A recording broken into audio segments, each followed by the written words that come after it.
Welcome viewer, this is Murugan S.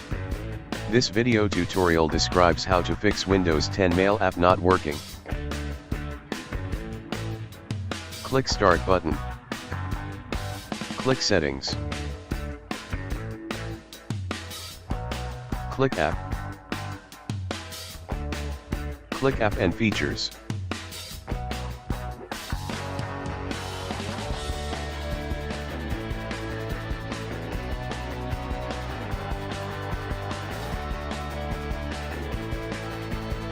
Select Mail and Calendar.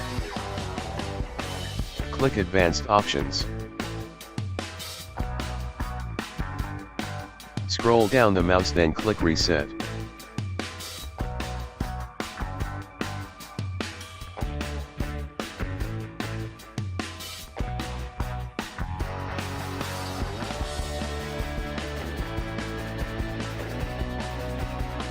Please like and share, and don't forget to subscribe my channel. Thank you very much. See you next video.